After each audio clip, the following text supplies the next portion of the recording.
قالوا تسلى عن المحبوب قلت بمن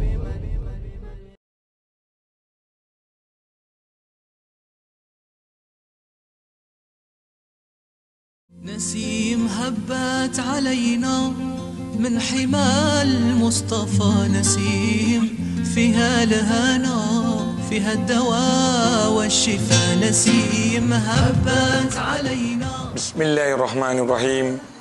الحمد لله رب العالمين. اللهم صل وسلم على سيدنا محمد. اللهم إنا نسألك العفو والعافية والمعافاة الدائمة في الدين والدنيا والآخرة. وصلى الله على سيدنا محمد وعلى آله وصحبه وسلم. Walhamdulillahi Rabbil Alamin. Alhamdulillah, segala puji bagi Allah Subhanahu Wa Taala.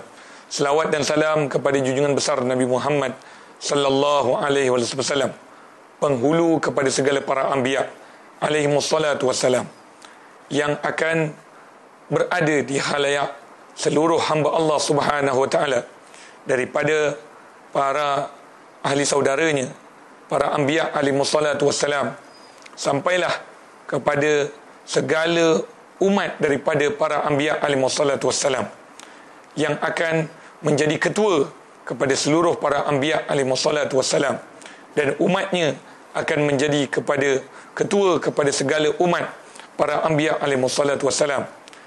Dan selawat dan salam juga kepada ahli keluarga Nabi Muhammad sallallahu alaihi wasallam, yang mana tidak akan ada seseorang yang akan masuk ke dalam syurga melainkan ia akan bertemu dengan ahli keluarga Nabi Muhammad sallallahu alaihi wasallam. Ahli keluarga Nabi Muhammad sallallahu alaihi wasallam yang akan menunggu-nunggu, menanti-nanti seluruh umat Nabi sallallahu alaihi wasallam dan hamba Allah Subhanahu taala untuk diberikan minuman daripada telaga Al-Kautsar. Mudah-mudahan kita semua mendapat minum daripada tangan yang mulia ini, daripada keluarga yang mulia, keluarga yang suci lagi disucikan oleh Allah Subhanahu wa taala. Dan selawat dan salam kepada para sahabat Nabi Muhammad sallallahu alaihi wasallam, yang mana tidak ada seseorang yang bertemu dengan mereka, yang mendapat daripada awalnya, pertengahannya sampai akhirnya, melainkan ia akan mendapat kebahagiaan, keselamatan, kasih sayang, kecintaan dan perlindungan daripada Allah Subhanahu wa taala kerana mengenali para sahabat Nabi Muhammad sallallahu alaihi wasallam. Dan juga semoga kita semua menjadi orang-orang yang akan mengikuti jejak langkah mereka dan mengenal mereka. Mudah-mudahan mereka semua yang disebutkan tadi mengenal nama-nama kita semua. Hadza wabillah. Alhamdulillah, pada hari ini kita dapat bertemu lagi di dalam program Kalamur Rasul sallallahu alaihi wasallam, hadis yang ke-42 daripada kitab Kutub Saghir Mukhtarul Hadis Syarif alaihi salatu wassalam, yang dihimpunkan oleh guru yang mulia Sayyidil Habib Umar bin Muhammad bin Salim bin Hafiz hafizahullah ta'ala anhu, di dalam hadis yang bertajuk cukuplah kamu berdusta. Qala Rasulullah sallallahu alaihi wasallam, kafa bil mar'i kazban an yuhadditha bi kulli ma sami'. Rawahu Muslim.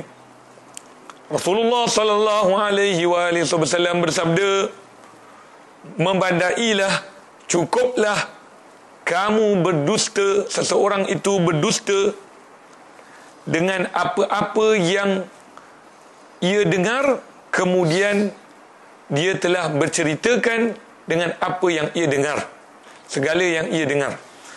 Rawahu Muslim, riwayat Imam Muslim rahimahullah anhu.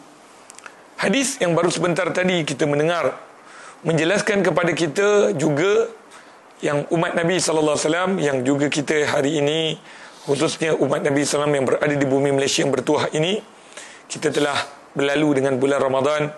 Mudah-mudahan bulan Ramadan ini menjadi natijah yang terbaik untuk kita, menjadikan kesan, dan kesan itu berterusan.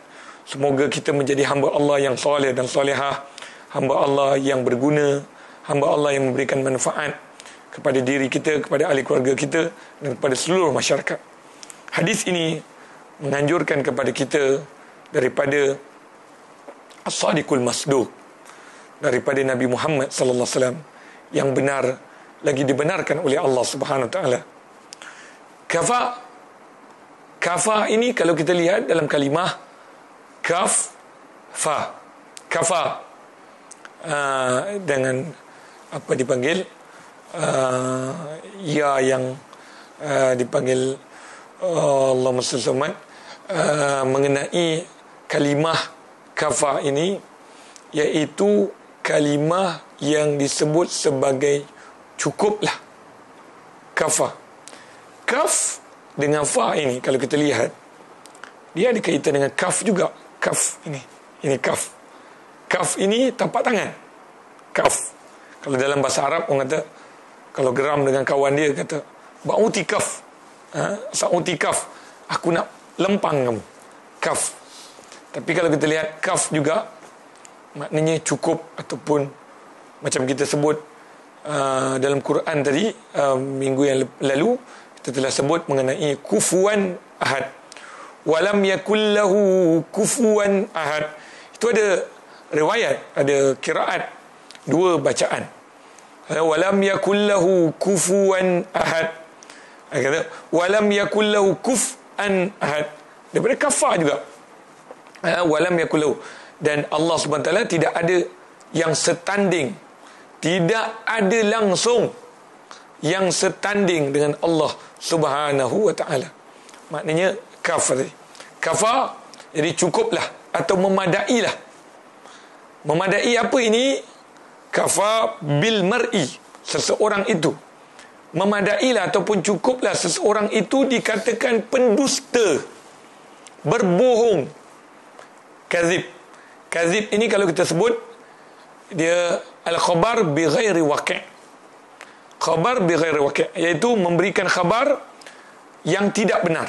Kalau khabar bi waqi', khabar bil waqi', maknanya memberikan khabar ataupun cerita ataupun statement yang benar, maka ini adalah sadiq. Sebab tu Nabi SAW sadiq wa huwa sadiq. Nabi SAW adalah yang benar. Nabi SAW diriwayatkan, dikatakan ketika mana Abu Sufyan ingin memeluk agama Islam sebelum Rasulullah SAW masuk ke kota Mekkatul Mukarramah, kembali balik daripada Madinatul Munawwarah, yang lebih kurang Nabi SAW tinggal di sana 12 tahun, tak pulang-pulang. Sebelum Rasulullah SAW pulang, Abu Sufyan datang jumpa Nabi SAW. Dia mengatakan, lalu ada apabila Rasulullah SAW, apabila Abu Sufyan nak masuk Islam, beliau pembesar. Sebab itu kita lihat, minta maaf cakap, kalau kita lihat hari ini pembesar-pembesar, sebenarnya kadang-kadang dalam hati mereka ada sesuatu yang mereka terdetik ataupun tergerak mengatakan orang ini benar, orang ini betul. Tapi kenapa? Sebab ego, sebab sombong, sebab nanti kata, oh kalau aku ikut orang ini nanti orang cakap aku apa, aku berada di atas orang, berada di bawah orang ini, berada di bawah telunjuk orang ini, maknanya aku lemah. Kerana dia tidak berpegang kepada sirah Nabi Muhammad SAW. Sebab itu ketika mana Abu Sufyan bila ditanya, kenapa kamu kenapa kamu dahulu lagi tak masuk agama Islam? Dia mengatakan, sebenarnya aku telah lihat wajahnya. Laidha wajhi wajhun kazzab. Bukan pada wajahnya wajah orang yang menipu. Jadi kita lihat kazban maknanya berita yang tak benar. Kafa bil mar'i kazban. Cukuplah orang tu dah jadi pendusta, jadi penipu, pembohong. Bila ayyuhaddisa, bila dia menceritakan ataupun menyampaikan sesuatu bikulli ma sami', dia menceritakan semua apa yang didengar. Maknanya apa yang didengar dan telinga didengar, semua dia nak sampaikan. Dia itu dalam berbahaya. Takut-takut dia termasuk di antara orang yang menipu.